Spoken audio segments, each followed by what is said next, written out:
What's going on, everyone? It's Zach with the Wicked Heavy Podcast. And in today's episode, I sit down with John Longley, drummer for one of my favorite bands, Maylene and the Sons of Disaster. Now, I've listened to Maylene since the beginning. I've loved everything they've put out. And they just came out with a single called Thrush, which is so unapologetically Maylene and so heavy. So I was like, I got to hit up John and get him on the podcast. And John, thank you so much for coming on, because this conversation was really fun, full of surprises. I loved hearing how he got into music, drums, and then the story of how he got into Maylene is unbelievable, as you will hear. But this is a great one. I'm so happy Maylene's back making music, because again, like, I don't know, they're a band I always go back to because I just love everything they've done, and no one else does it like Maylene, man. So thank you again, John, for coming on. And everyone, I hope you enjoyed this conversation with John Longley of Maylene and the Sons of Disaster on the Wicked Heavy Podcast.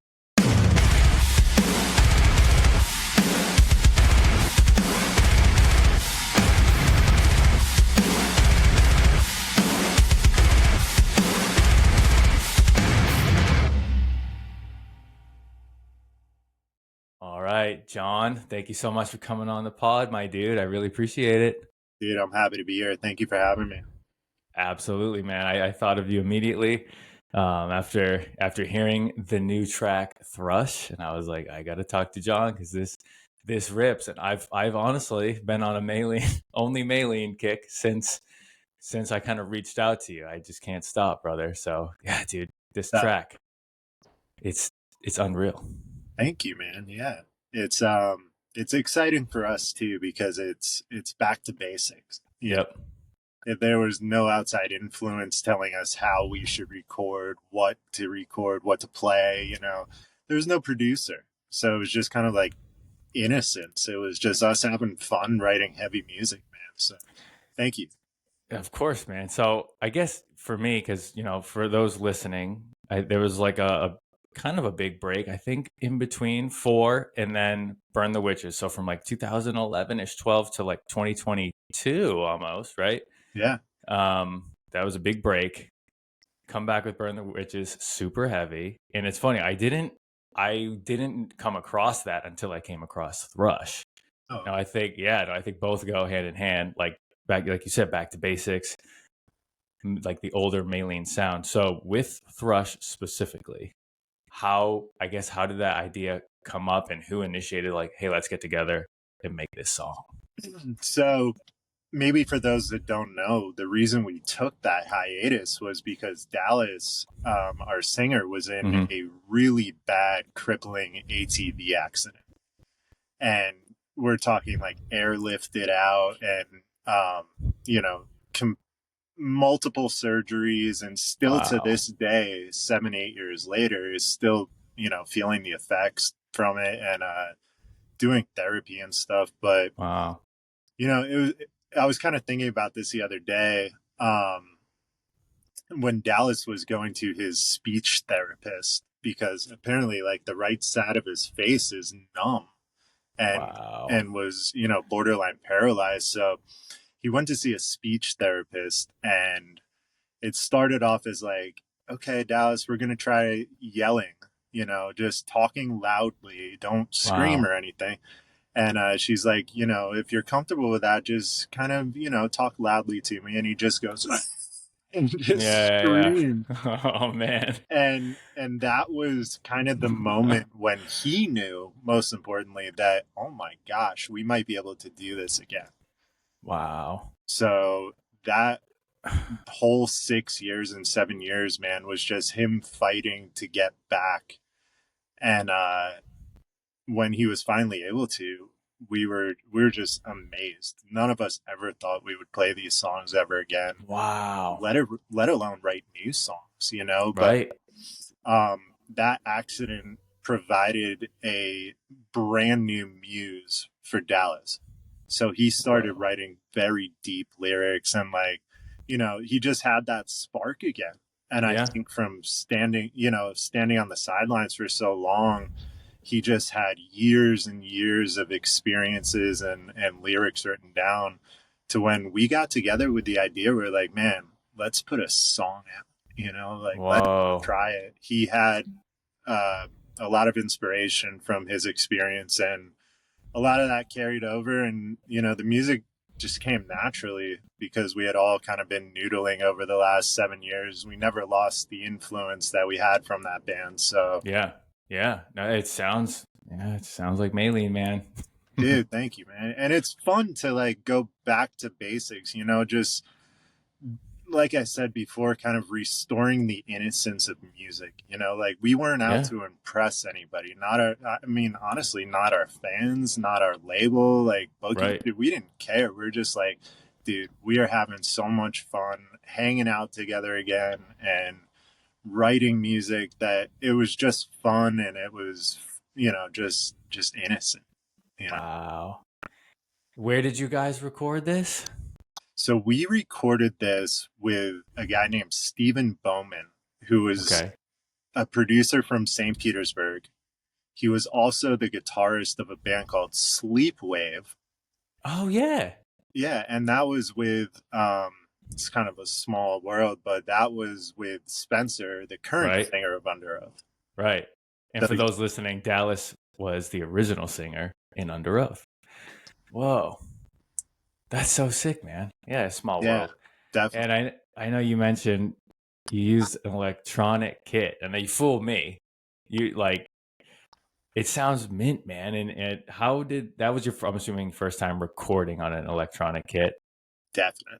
Yeah. Okay.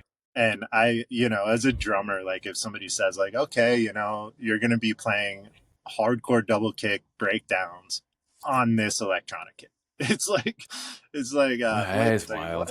what? But it was Wow. really cool, man, because the sound that I was getting live while playing was mixed, like you could Yeah. hear what sounded like a mixed drum set real time. So it was a lot of fun, dude, and Yeah. I think it came out awesome. And It did. I was like, oh, this sounds so good.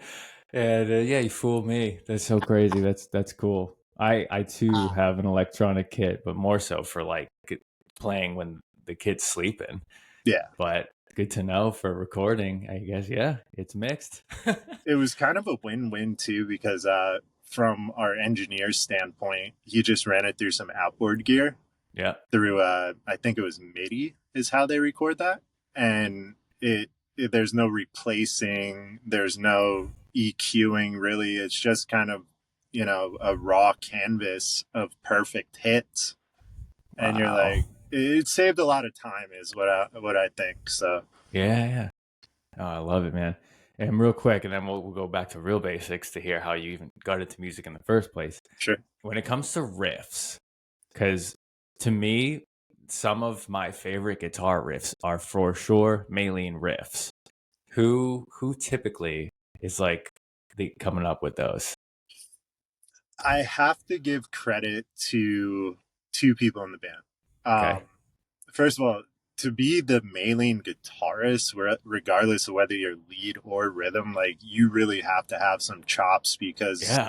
some of the earlier stuff, like, is just noodle heaven. It's like you Yeah. really need to know how to shred. So, our guitar player Steve Savis, who he owns a like after school rocks program for, Awesome. yeah, it's pretty cool. So he teaches kids like music lessons, and he's just such a metered player. Like he's that guy that can just kind of do these incredible solos, and he's a big part of carrying the new sound for us Okay. and kind of giving an ode to some of the older twang that Maylin's Right. known for. Oh And yeah. then our bass player, Brad Lehman, he's absolutely the quarterback of the band. And he is the one who kind of maps out all the songs. And then we each put our own spin on it. So those two Okay. guys are like the riffers. Got it. The riffers. Well, I love the riffs, boys. Oh, Keep them so coming.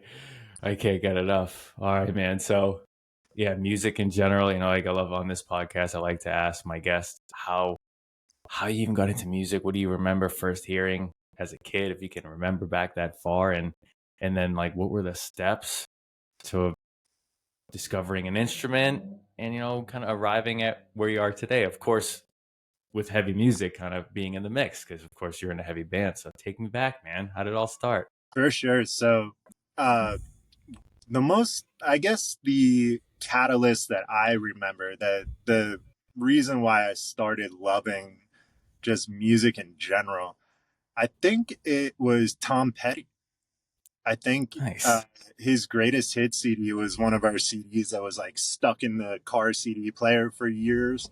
Yeah. And I just loved it, man. Like I drew a connection to the melody and, just sing along songs. So I think Yeah. Tom Petty is honestly the reason why I got into music. And at that point, it's just like when you're into music, you just always have headphones in, Yeah. Of course. Yeah. or whatever. Walkman. Yeah, like walking around with a CD player, like a portable CD player. Yeah. Oh, dude. Of course. That's what we had. I miss those in a way. Definitely. And then, I'm a product of the Blink 182 Green Day kind of pop punk takeover.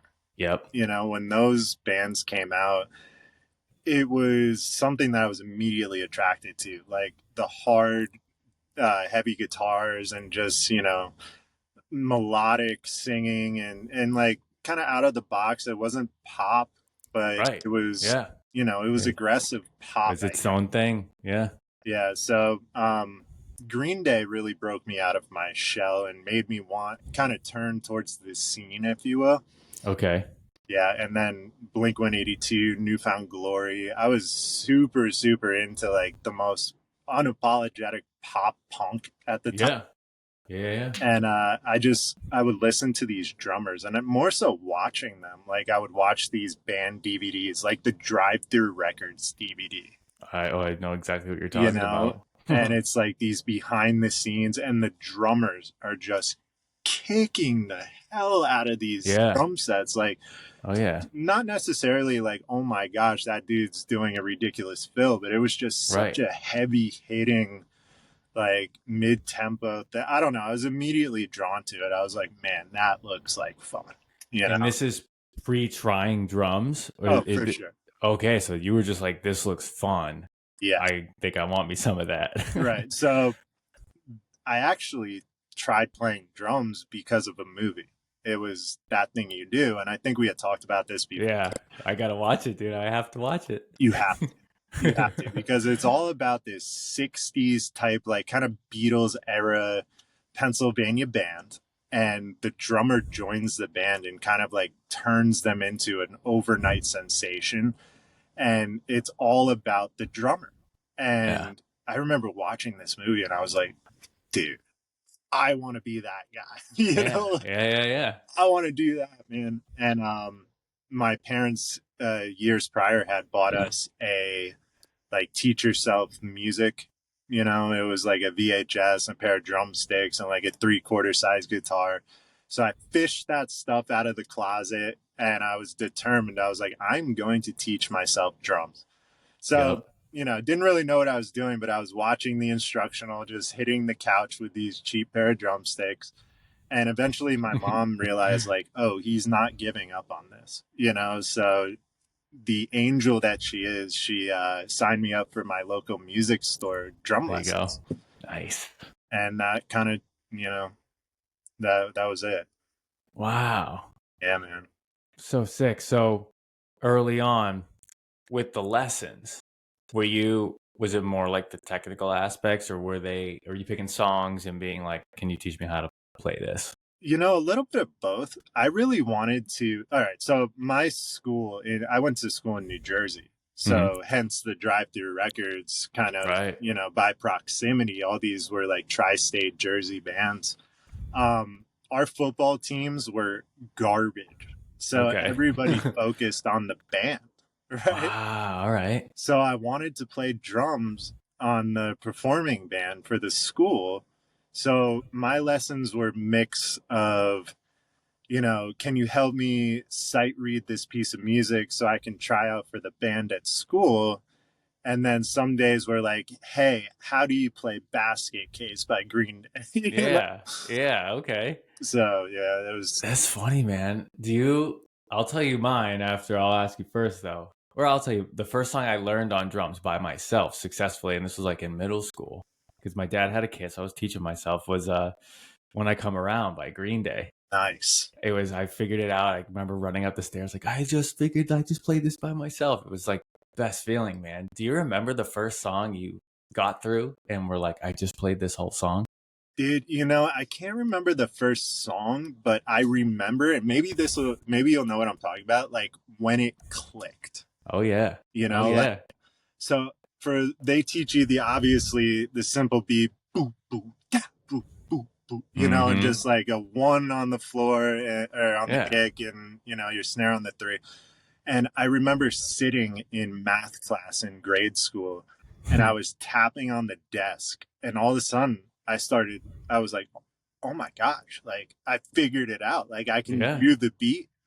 And so I remember that being like a catalyst moment for me where just like the separation of your limbs, like it clicked. And I was like, oh I gotta go home and play it on a kit. Yeah, but I think, dude, honestly, I played drums like here and there, for a while in grade school. And then I was a hockey player. So hockey took over for me, man. Like I played high school hockey and I was planning on playing college hockey. And I still love hockey. Go Devils, by the way.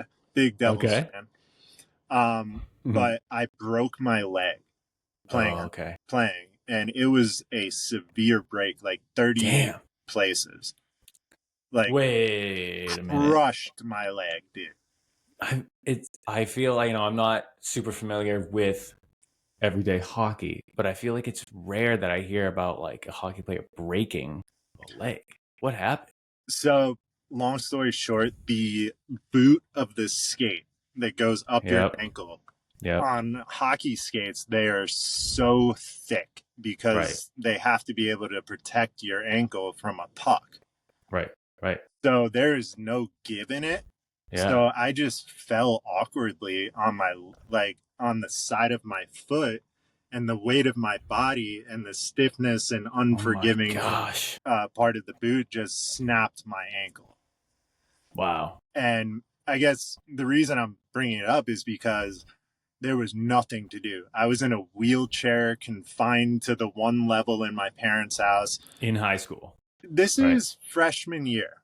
Okay, got it. Right. So I still played drums here and there. I was obviously listening to like, Blink and Newfound Glory, Jimmy Eat World. Of course. And I had nothing to do all day. I was being homeschooled, and just sitting in a wheelchair. So I asked my dad, I was like, Dad, I'm so bored. And like, he was like, oh, well, why don't I bring your drum set up from the basement? I was like, that's a great idea.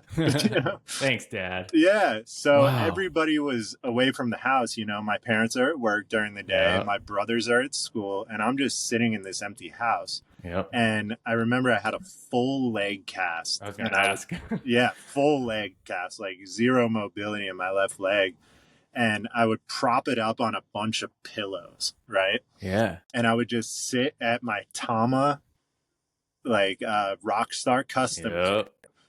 And I would play along through the entire album of Sum 41's All Killer No Filler. There you go. And that taught me so much about how to play drums and like how to, like that drummer that was on that record is really nasty. So that was kind of it, man.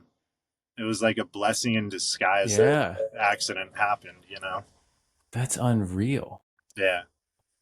So, okay, you're ripping it, playing through this album, and leg heals, but now it's more drums than hockey, it would seem. Oh, yeah.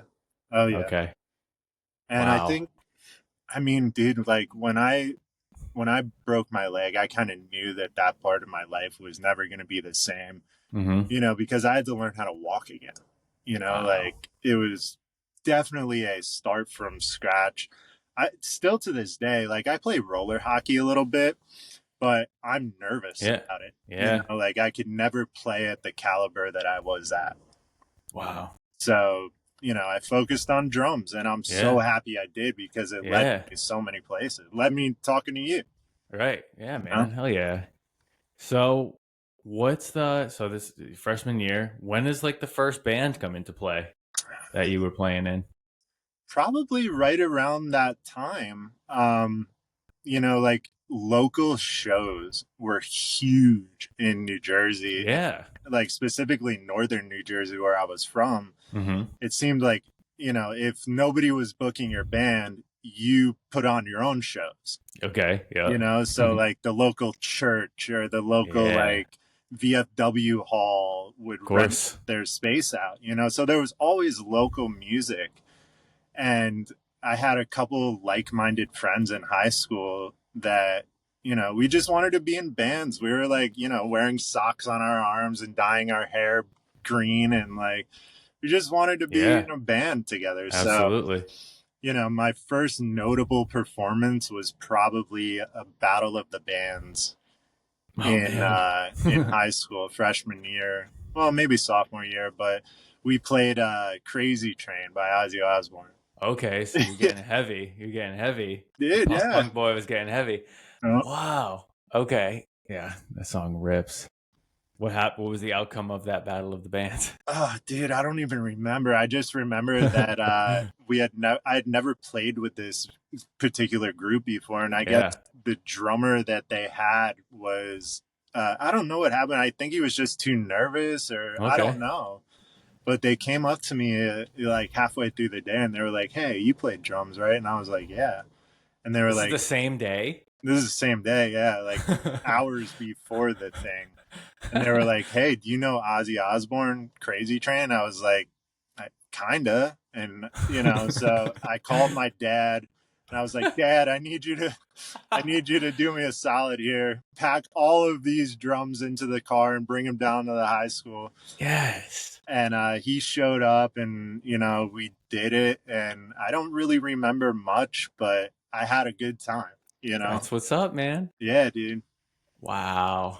Okay, so you're already getting hired during high school for Battle of the Band. Yeah, that's cool, man. Wow, I love I that. guess. All right, and then let's fast forward then. What was your first like touring gig? So my first real band was a ska band, Whoa. and this is when like ska punk was the big thing, Oh yeah. like Real Big Fish, and Yeah. more Big specifically, D and the kids table. They're like from around here. Yeah. yes, Yeah. yes, and like for where we were in New Jersey, it was Catch 22 Oh, yep. and Streetlight Manifesto. Yep. So we the pool of people that wanted to play music was bigger and bigger, but you can't have four guitar players, right? Right. So we Right. would we started a ska band, because you could have Yeah. 9 people in that band. And this Wow. ska punk band we were in, we did it was this skate and surf battle of the bands. Do you remember skate Oh. and surf? Yeah. Wait a minute. Yes, because I know Mike, this is Mike from SJC, everyone listening. He said they used to bring like kits there. They drove there a few times and like slept there. Like Yeah, there that. are definitely stories of that. So for those that may not know, skate and surf later became bamboozle, Right. and that was down in Asbury Park, New Jersey. Yep. And we did, as a high school ska band, we Mm-hmm. did this kind of a battle of the bands thing, and we won it. We were like, holy cow! Oh, So we nice. got to play this skate and surf in 2003, I think it was. Okay. And Nice. we went on right before Silverstein, Really? which was so cool to me, because I was a big Wow. fan of that record they did. And Yep. we played this little outdoor, like, kind of makeshift stage. And Yeah. Must have felt amazing though. oh, dude, it was so cool, man, because like we had passes, like sticky Yeah. Oh badges, yeah. and all these Whoa. other bands that I was into, like Ecstatic Lullaby and Oh man. Brand New, even Taking Back Sunday. Wow. That was like kind Yeah. of during that era. They were all playing this festival that I would have gone to anyway. Yep. So Yeah. it was just so cool to feel like a part of the thing, you know? Yeah, man. So, and you stuck with that band for a while, or? That band we did my first tour ever. And, you know, it was like a week long trip from Jersey down to Florida. Yeah. And then we just drove back. And it Cool. was so much fun, dude. Yeah. Probably, you know, I haven't, Nine people?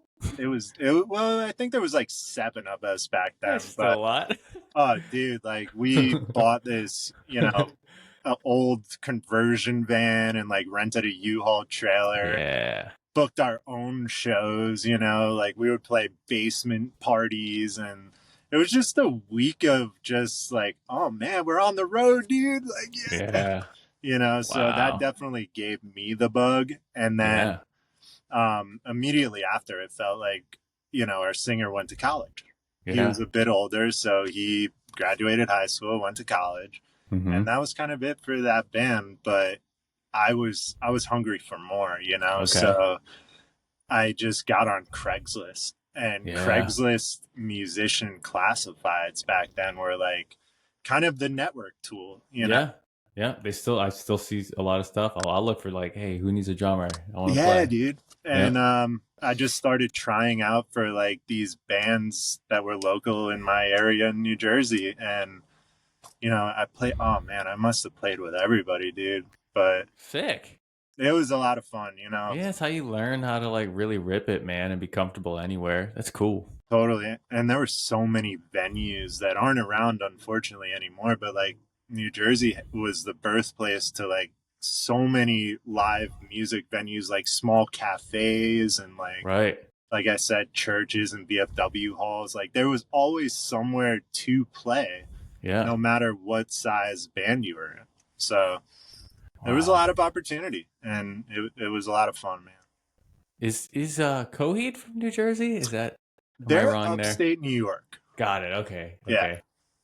Is the But Starland Ballroom in New Jersey? So Okay. the Starland Ballroom, Zach, is where the Battle of the Bands for Oh. the skate and surf thing was. Oh, wow. Okay. Yeah, The but reason I asked yeah, that is Coheed has a live DVD, live at the Starland Ballroom, and I was obsessed with this thing, man. So I was too.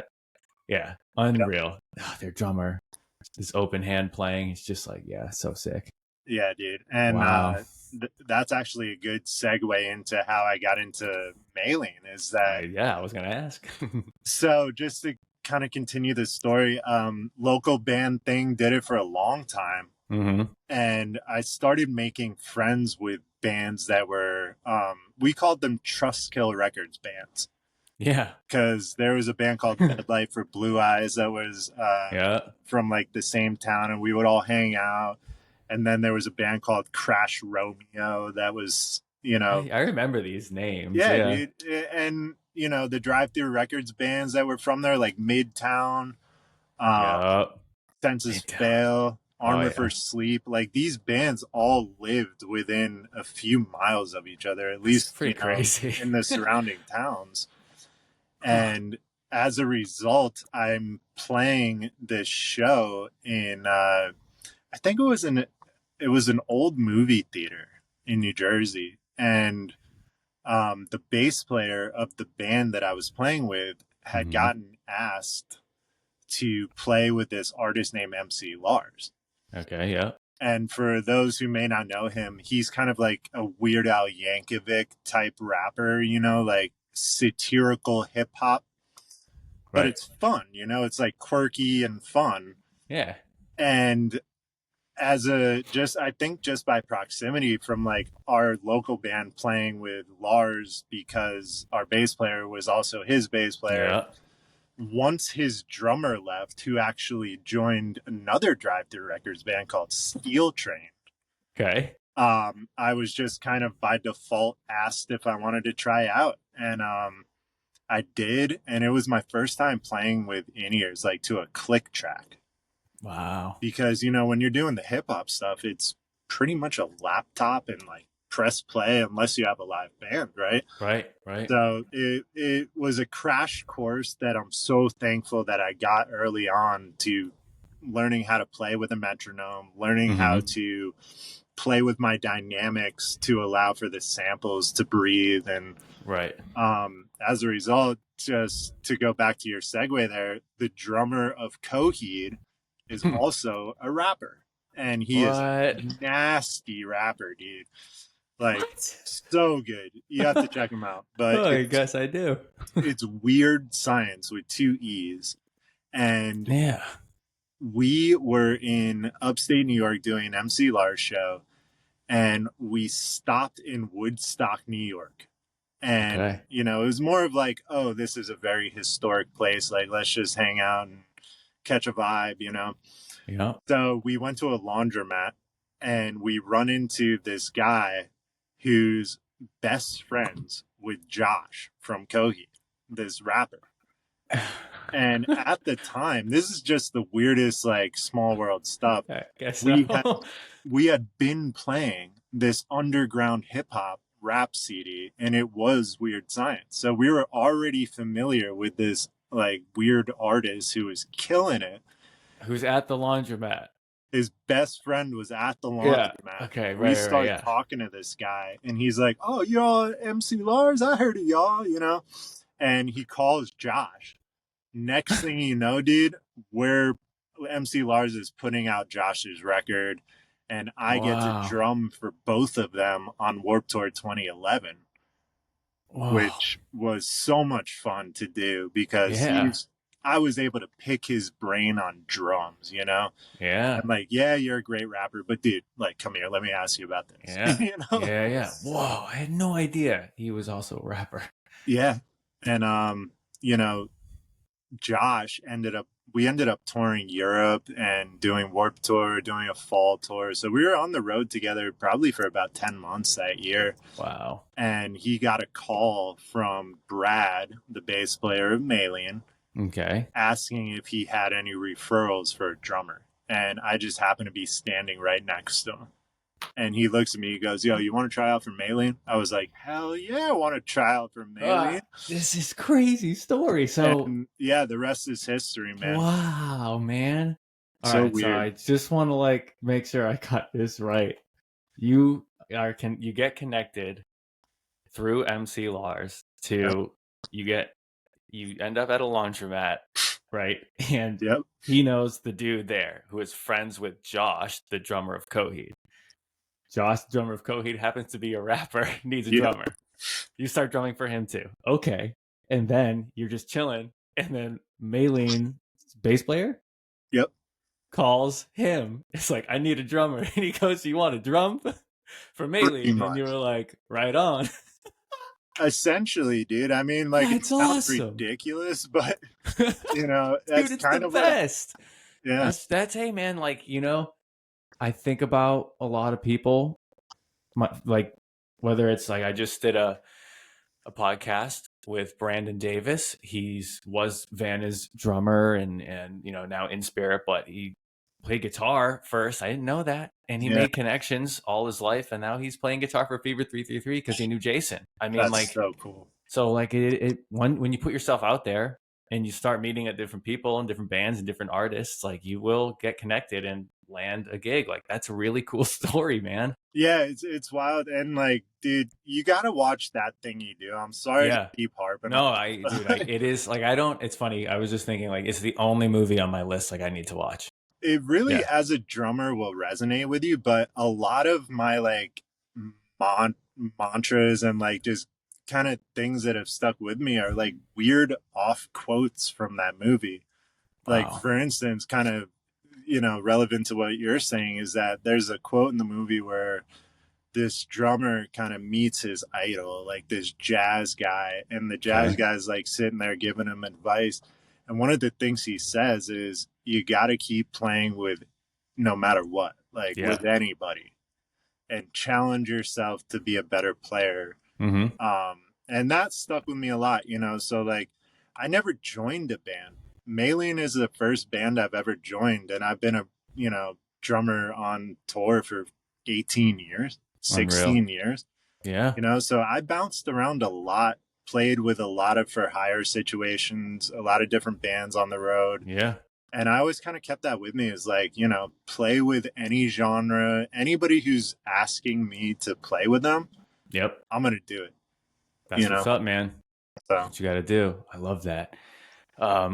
Okay, so is there an audition, or did you get like what was the next thing when you first played with Maylene? And I know we touched on like the double bass thing, so I do. Can you just go through that whole day?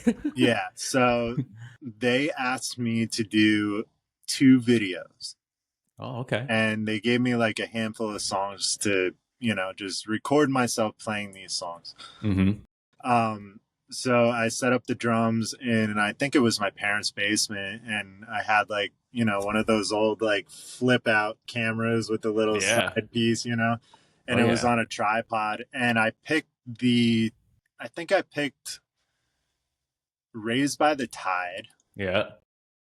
and I think John Jacobs. Okay. Yeah. And I remember the reason I picked those is because there's no double kick in any of that. Right. Right. Right. And if Right. there is, it's Right. very subtle. And at the time, I was not playing double kick at all. Yeah. You Yeah. know, like I almost was like prideful on my single foot, you know? Yeah. But yeah, so I did these 2 videos, and you know, I figured it was a shot in the dark. I was like, you know, at least I have a good recommendation from Josh, you know, but who Yeah. knows, you know, who knows who I'm up against.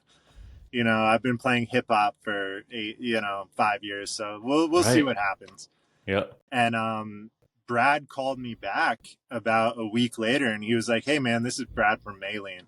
I was like, "Oh, hey Brad." Yeah. He was like, "Dude, you're the only one out of like, you know, however many people we tried that actually cared to learn the entire song." Wow. And I guess he said I hit hard, and he liked that. So, um, you know, that was kind of it, dude. He said, "Hey, we have a tour. We're opening up for Thursday, and Whoa. I need you in Florida in like 4 days." And Wow. dude, I remember being at the airport, flying down, listening to every Maylene song, because it was like, you know, I was still kind of unfamiliar. I had just learned those 2 songs really well. So then they Wow. throw this 12 song set at me, and I'm like, oh gosh, now I have to learn this. And like, Whoa. Was it just up through 3 that was out at that point, or was 4 out as well? 4 was, I think, had just come out, Oh wow. or it was coming out, you know, but they were trying a couple songs. We did Open Your Eyes. That was one of the first songs Love that it. I learned, and I really liked that whole record, dude. Yeah, yeah, yeah. Man, that sounds Um, catchy. yeah, so it was kind of like a medley of a Cool. lot of the other banger songs that were popular with their fans, and then they were sprinkling in slowly pieces of 4. So I think it was Got it. just about to come out at that point. Wow. Okay. And is this pre SJC, or This you were is on SJC, right? So I got hooked up with SJC really early on, just by chance. Can I tell that story real quick? Yeah. All right. So I was doing the MC Lars thing, Yeah. and we did a tour. Like, the cool thing about playing with Lars is that his genre is so unique. You know, it's like this Mm-hmm. just weird hip hop, but it oddly fit with so many different bands, you know? Yeah. Like, it was great with Big D, you know, like ska bands. It was great with Warped Tour crowds, you know. Mm-hmm. Um, but anyway, so we got to do this tour with the Aquabats, Oh yeah. which was super, super rad, because I had Wow. been a fan of them for a long time. Right. And dude, Scott was on that tour. Scott Caprari. Oh yeah. I've heard of this. I've So heard of this Aquabats thing. Yeah. Mike's brother, Yep. Scott, was on the tour, and I think he was drum teching for Ricky on the. Yeah, yeah, yeah, yeah. But I remember, you know, this is one of my first tours of on like a scale, you know, Mm-hmm. like doing big rooms, like 1,000 caps. Yeah. And I remember I was kind of like tiptoeing, walking on glass around everybody, because I was just like this shy, like, oh, do I deserve to be here kind of thing. Yeah. And I saw Scott outside their bus and trailer, and he's holding this snare drum, And it was the coolest thing I've ever seen. It was like this crazy glitter wrap and Oh like, yeah. oh, it was so cool, man. And I just stopped dead in my tracks and I It's like looked the at him. stripe one. Was it the stripe? Dude, yeah, it was like Yeah. blue and black sparkle Yeah, and like stripes. purple maybe. Yeah, yeah, yeah. Maybe, yeah. But I remember Wow. it blew me away. I stopped dead in my tracks and I looked right at him and I was like, Yeah. dude, that is an awesome snare. And Yeah. he's like, thanks, dude, I made it. And I was like, what?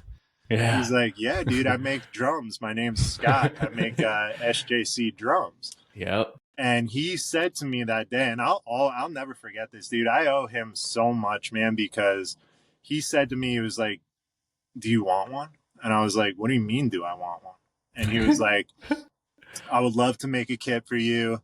I'd love to show you like the factory if you're ever up in Boston. Yep. And what ended up happening is that I ordered a kit from him, and the kit that I got, and I still love more than any other kit, they had made for Matt McGinley from Gym Class Heroes. Oh, whoa. So they made him this like acrylic shelled kit, and I fell in love with it. I was like, dude, this is gorgeous. It's so loud in color. Oh and, yeah. you know, it's just like this statement piece of a kit. Mm-hmm. And I was only about maybe 4 hours away in New Jersey from their factory. Yep. So I drove up there to pick up the kit. Wow. And sure enough, dude, Scott met me there, gave me a tour of their whole factory. Mm-hmm. And dude, I mean, I owe him so much because he gave me a shot and gave a shit when nobody else did or should, honestly. Right.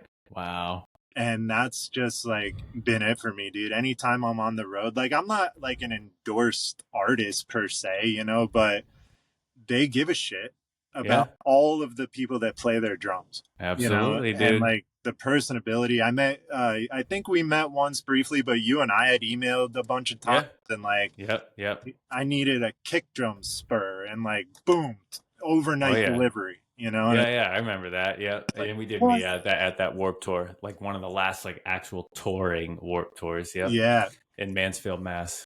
Yeah, dude. Wow, dude. It was just so cool, man. That's sick. Do you still have that kit?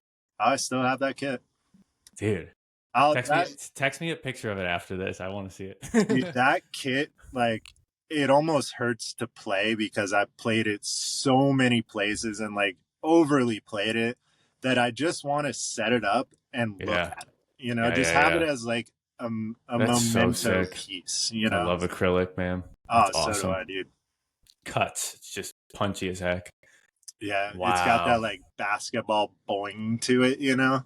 Yeah. Oh yeah. But it's so forgiving, dude. And like I think for touring, it was so crucial for me to be able to leave these drums in the trailer and then a quarter key turn around and I'm in business. You know, like it's so easy and so forgiving. So so sick.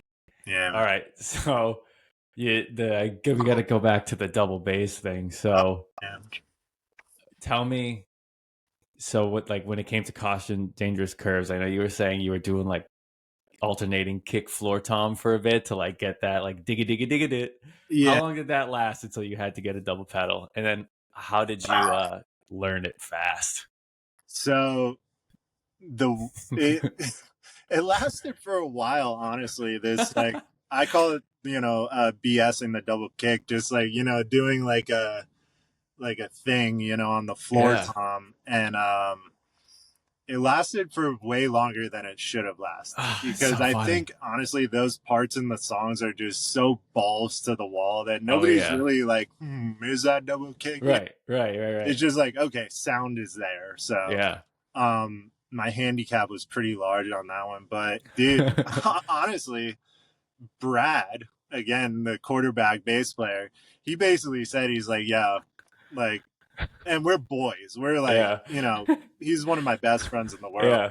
But he was like, yo, you want to keep your job in this band? And I was like, what? And he was like, learn double kick. And I was like, no. Yeah. I get what you're saying, though. When you're really good at single kick, and you can like make it happen, play most things with just a single kick, you're like, yeah, I don't need a double bass pedal. But yeah, there are parts in Maylene for sure you probably want one. Well, and honestly, dude, I think what happened is I was just scared of it, because every Yeah. time that I would put a double kick pedal on and try to work my left foot, it just like wouldn't work. Right. And I'd be like, Right. wait a second, I know how to play drums, but not with this thing. And it just Yeah. like scared me because I wasn't good at it. And actually, I think we talked about this before, that the drummer of I Prevail, Yeah. he's got this online content called Drum Beats Online or Yep. something like that. And I think that is it. Yeah. he's got a fantastic video tutorial series about just learning how to play double kick drum and like learning control, and kind of similar to me figuring out the original rock beat on my sixth grade desk. I would just, anywhere I was, I would just start playing with my feet. And then it just kind of clicked one day, and I was like, oh, like, figuring out how to line up my hands, and I'm still learning it, obviously. Yeah. Me too. It was so close-minded of me to never play it, because, dude, once I put this thing on, and now that I understand it a little more, it opened up a whole new world of drumming for me that's like really, really fun to learn and figure out. So super happy. No doubt. That's so cool, man. Wow. So I know when we recently spoke, you mentioned you had just gone on like a headlining tour. Yeah. Are there any super memorable shows from that tour? And was Furnace Fest part of that? Because I feel like I saw a set online. So Furnace Fest was kind of our triumphant return show. Whoa, okay. So that was, I believe it was in 22. Okay. And that was kind of like Dallas lived in Birmingham, Alabama for a good while. So he knows a lot of people there, and like Maylene always did well in Birmingham. And Furnace Fest is our fan base. It is like Maylene 100% Southern hardcore kind of founded. And that was probably like one of the most amazing, unforgettable experiences for me. Wow. Just to have that many people there that knew the words, and like, it felt like triumphant, man. It was like, we're back, baby. Like, Wow. But that was kind of our original dip our fingers in to see, first of all, can Dallas do a full set without collapsing? And the answer is yes, actually, and he'll walk on your head. Yeah. I saw that. But the tour we just got off was a headlining tour, and that was so much fun, man. Just because, like, I think we still carry this like blessing of being able to do this again and playing these songs again. That a lot of the stress of touring that you normally have, like, money and fans, ticket sales, booking agents, all that crap, we really didn't care. We were like, we're going to do this. We're going to take bands that we want to take, and we're just going to have fun playing music, man. And it was such a blast to be able to get back out there and, play to the Maylene fans that, haven't heard anything from us, let alone a live concert in 7 years. So, wow, a lot of fun, dude. So is like the South end, or like Florida, is that where people really throw down for Maylene, or do you find it to be like kind of even throughout the states? Maybe not even, but there are definitely hot spots, and some are unusual, dude. Like the Carolinas, we always do well. Okay. Florida and like, the southern states, Texas, we always do well. But then we do really well in, like Calgary. We'll do really well in upstate New York, Yeah. So there's some weird little pockets that you wouldn't suspect, like, oh, they're into Southern metal. But it was really fun, man, to just like touch some of those areas again, and the people that came out to the shows like genuinely wanted to be there. It wasn't like, fighting for the headliners' fans. Right. because we were the headliner on this Yep. tour. So, it wasn't huge crowds, but everybody who was there was like super In it. stoked that we were back. And like, it was a lot of fun and very humbling to be a part of. Yeah. Happy for you, man. That's so sick. Heck yeah, dude. Wow. So I know you mentioned you guys are like kind of in the zone now. More music probably coming. You're just feeling it out and then seeing how it goes, seeing if you can like kind of make that thrush magic, I guess I'll say, happen again. I don't want to give away too much, but there's definitely Okay. new music on the way. We Yeah. already have some songs in the works that I'm really excited about just because they are so heavy, dude. Like, and my new tip, dude, is Yeah. like, what I'm really finding out is that you can play heavy, heavy music on the drums without overly being busy. Like 100%. for instance, in Thrush, like you can hear some of the double kick work, but a lot of it is just quarter note, open, airy, like Yes. drumming. And I think that a lot of that I'm finding translates well to like super heavy parts, is just like open, Dude. airy stuff. One, So I think about like I relate to that kind of like I love my double bass, right? And I love some technical metal and whatever, but some of the heaviest stuff often has more space. And I think of like Kublai Khan, yeah. right? Like great example. They don't really use double kick much at all. And in fact, he doesn't even have a rack tom. I know we're like focusing on the drummer stuff here, but like even like Knock Loose, it's really not that technical or busy. It's just punishing and Dude. groovy, like heavy, Yeah. and like that's why I love Maylene. It's groovy heavy. Yeah. And Ugh. I feel like you know, what was interesting, dude, is like on this tour specifically, we invested in an in-ear rack. Okay. So we kind of joined the idea of like eliminating stage sound. Like All getting right. rid of the cabs, the heads, all those big tower of power sounds. All right. And we were all self-contained in the earbuds. And it was a little bit of a learning curve because Maylene, like you're saying, it is a feel kind of like that you Yeah. get. Like you have to feel it. If you metered everything right on a click track, it doesn't sound as groovy. Exactly. So that was a transition for us to do that. But man, I'm so excited about this new stuff because I'm able to write the drums and Yeah. play what's comfortable for me. Right. And Right. I'm finding like you can play really heavy without overcomplicating. So that's Yep. been really fun, kind of trial and error. Wow. Love it, man. From pop punk to southern metal, just killing Weird. it. So, okay. So you're in a obviously super heavy band. Has your musical taste, have you added more heavy music to the mix, or are you still like the pop punk, which is, well, I love I pop punk too. I'm just curious.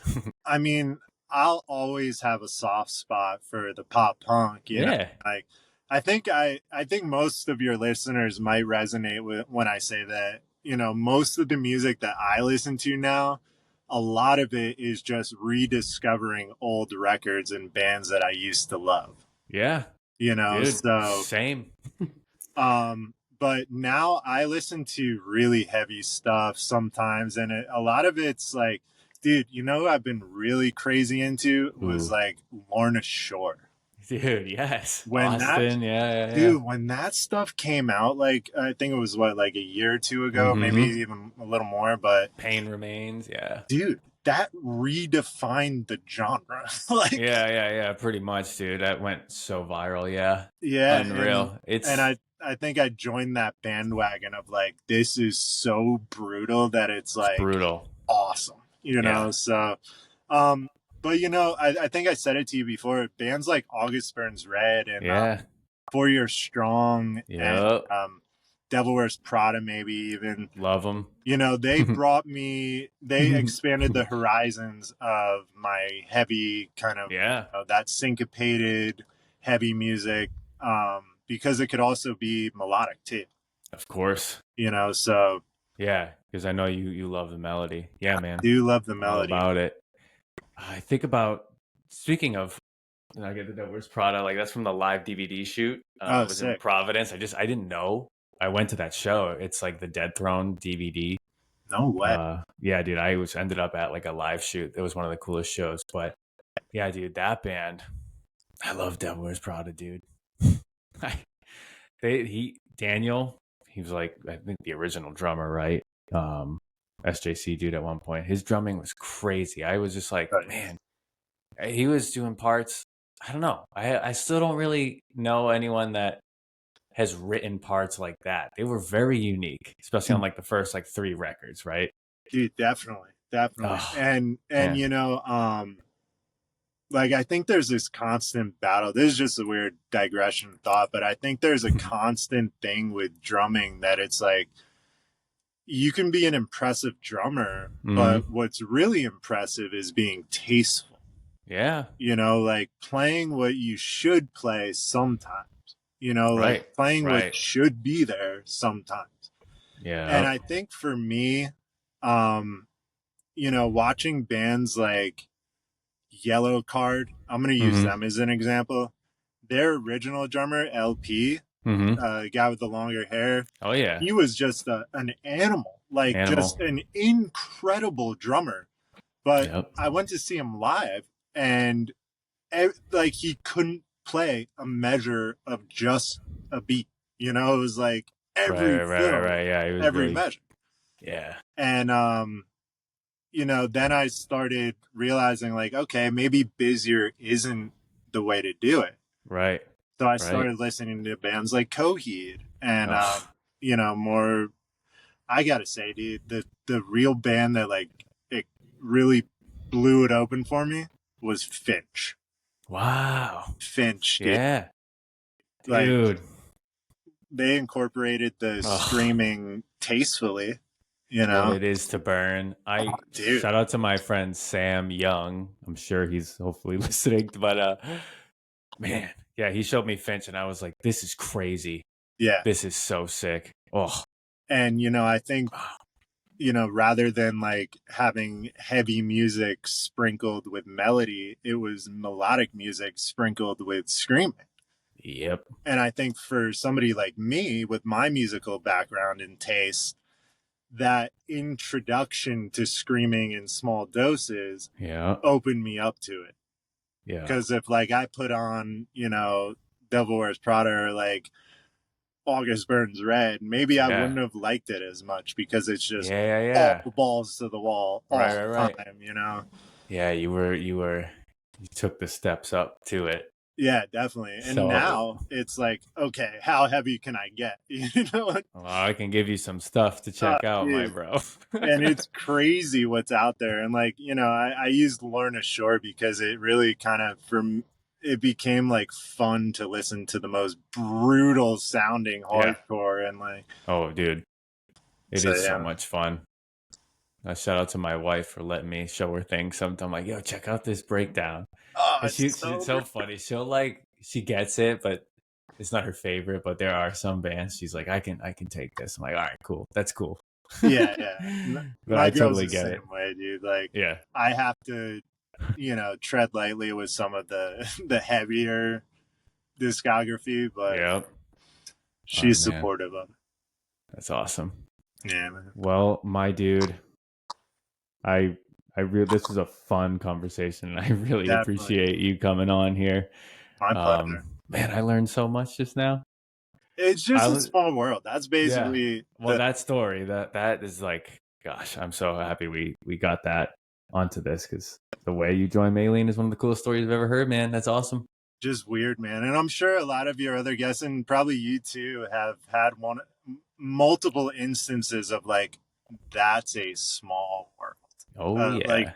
the whole industry and the scene, if you will. Like, and I wanted to say this real quick because I was talking Yeah. to, who was I talking? I was talking to somebody about this. It's like, I'm 38 now. Yeah. And I've been doing this since I was maybe 18. So Mm-hmm. 20 years, right? I've noticed that some of the hardest things as I've gotten older have been finding like-minded people. Okay. You know, like people that care enough still. And the older I get, the smaller that pool gets.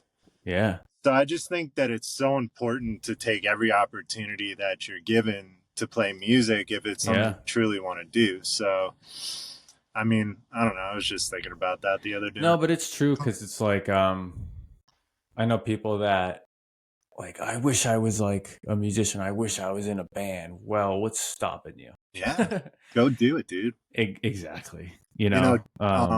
Josh said something to me like when we first started playing together, and he said, I was like, damn, dude, like you're in Kogi. Like, what? Like, I watched your, what was the DVD they did? The one after Starland was like Roseland Ballroom or something. Maybe, yeah. I'm not So sure. I was they had stuck on like the other two one. DVDs. Okay. And I told him, I was like, man, I watched your DVD growing up. And he was like, dude, honestly, the way to make it is to want it bad enough. And if you keep wanting it bad enough, then people will fall off because they don't want it as bad. Right. And like, that just stuck with me too. And it's just such a blessing, dude. Like when you find people that you get along with that share the same vision of like, man, there's nothing that compares to the feeling of being on stage and playing. Right. And the people that would sacrifice everything just for that. It's a beautiful thing, dude. And I'm so thankful to be able to keep playing now. So that's what's up, man. It's cool that you have found that because I bet you with a lot of bands, people don't, right? Yeah. Or they get in it for the wrong reasons, but you're just having fun playing music with people who want to play the same thing. That's cool. Dude, you can't not have fun as a drummer. Yeah, so true, dude. You know about yourself. Well, okay, perfect. I once after I left SJC, I was drumming less because I used to go live or whatever for SJC. I remember watching. I appreciate it, dude. So I've missed it. I had the electronic kits in my basement, but I was like, man, I miss like playing and like connecting with the people from SJC. So I've got the kit set up. I just got Craig Reynolds' new ride that he did with Zildjian. Oh, dude, sick. It's so sick. And I'm like, you know what? I told myself two things like a couple months ago. I was like, I'm going to start a podcast. I've done that. And I'm going to start making more drum videos. Dude, so I've got the camera and the EAD 10 on the way. So I'm going to be like for sure covering some Maylene stuff. So my idea with it is I'm going to just make all the videos I've always wanted to and play the drum parts of all my favorite songs. I love it, dude. So you'll see some more content on that side. And you're a great drummer, Zach. So I think you should showcase that. I really appreciate that, dude. Thank you, man. Hell yeah. All right, man. Well, here's when you guys come around, I will be at the show because it's been a long time since I've seen Maylene, so I'm excited for that. But yeah, dude, this was awesome. Again, thank you for the stories, dude. Of course, man. Thank you for having me, and I love chatting drums, and I'm so proud of what you're doing, man, and can't wait to see what you do next. Heck yes, dude. Likewise. Thank you so much, man. Absolutely, buddy. Later.